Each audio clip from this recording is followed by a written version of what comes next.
Ciao, sono Giulia. Da un po' di tempo volevo realizzare un'illustrazione con dei colori brillanti e decisi. Ho pensato che i pastelli a olio potessero darmi la finitura che cercavo, quindi ho deciso di provarli. Utilizzerò questo set di pastelli a olio della Winsor & Newton. I colori sono molto pigmentati e la consistenza ricca e cremosa. Lavorare con i pastelli a olio è facile perché è un materiale molto diretto. Non devi usarlo con strumenti particolari, ma hai il contatto diretto con il prodotto. Devi solo prendere un supporto e stenderlo. Inoltre non sporcano, almeno non eccessivamente, e ti basterà lavare le mani o passare una salviettina. Ti dico cosa mi è piaciuto di questo materiale. Sono comodi da conservare o da portare in giro, te ne servono pochi, ti bastano i pastelli e della carta e il costo è molto basso. Una caratteristica particolare è che non si asciugano mai completamente e quindi puoi aggiungere dettagli senza la pressione del tempo di asciugatura. Ho scoperto anche che i pastelli a olio possono essere usati sia sulla carta che sulla tela. Puoi addirittura fare una base di acrilico o acquerello e provare a disegnarci sopra con i pastelli. Questo set di 15 pastelli della Winsor & Newton è ideale per iniziare, perché ha tutte le tonalità base, è pratico e la scatola di latta è molto comoda per evitare che i pastelli si rovinino. Come supporto ho usato una carta per pastello di Lefranc-Bourgeois. I fogli hanno una trama che ricorda la carta a grana fine per acquerello. In questo blocco ci sono 5 colori. Io ne userò un paio per vedere come appare il pastello. Ho usato poi uno sfumino di carta, della carta abrasiva sottile e carta assorbente per pulire i pastelli una volta usati. Se hai una spatola, tienila a portata di mano. Io la uso per togliere dal foglio l'eccesso di colore. Per ultimo voglio darti un consiglio.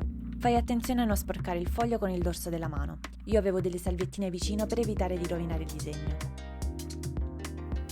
Chi usa per la prima volta i pastelli a olio non sa bene come fare per sfumarli nella maniera corretta. E anche io avevo lo stesso dubbio. Ti mostro 4 modi per sfumare il colore. Puoi usare il pastello stesso. Con la pressione del pastello puoi sciogliere il colore sul foglio e miscelarlo mentre colori.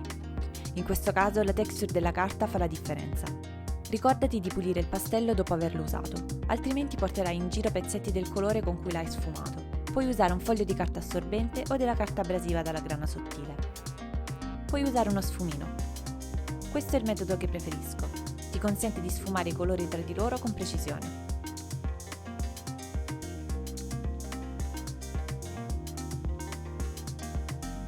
Puoi usare le dita. Il calore delle dita scioglie lo strato superiore del pastello e mi consente di mischiarlo con quello accanto. L'effetto in questo caso è più sfocato e meno definito.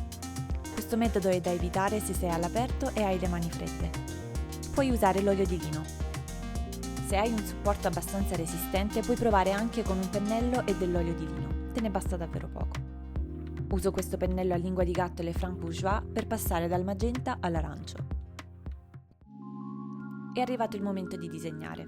Farò lo stesso disegno su un foglio di carta chiaro e uno scuro, così puoi vedere quanto sono brillanti e intensi questi pastelli.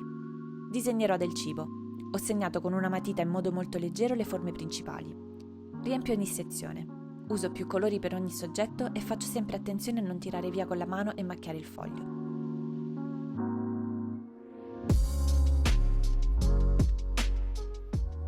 Per i soggetti più tondi come l'arancia o il limone, uso il pastello bianco per fare un po' di chiaroscuro, molto semplificato.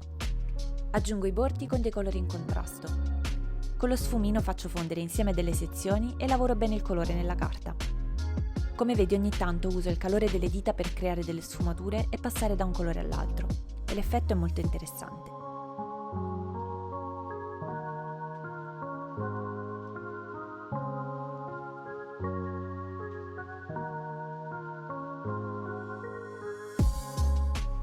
Ripeto lo stesso procedimento, questa volta su un foglio di carta nero.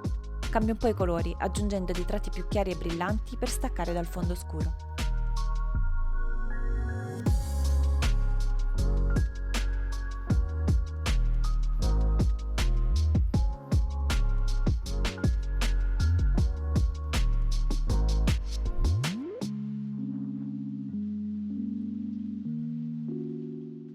Questo video è stata l'occasione per approfondire una tecnica che avevo provato solo un'altra volta, molto tempo fa. Ho imparato alcune cose che vorrei condividere con te. Come ti ho fatto vedere, uso la carta abrasiva per tenere puliti i pastelli, però puoi usarla anche per sistemare il bordo del pastello quando vuoi usarlo per i dettagli. Se vuoi un lavoro molto definito, ti consiglio di pulire bene le mani di tanto in tanto. Le macchie di colore si tolgono facilmente dalle mani, basta usare una salviettina. A volte mi è successo di macchiare il foglio e ho usato una vecchia gomma pane per correggere. Ha tirato via quasi tutto il colore. Mi sono divertita a provare questi materiali e li ho trovati molto pratici e facili da usare. Spero che questo video ti sia stato utile. Fammi sapere nei commenti se hai mai usato i pastelli ad olio e se hai qualche consiglio da darmi. Ciao!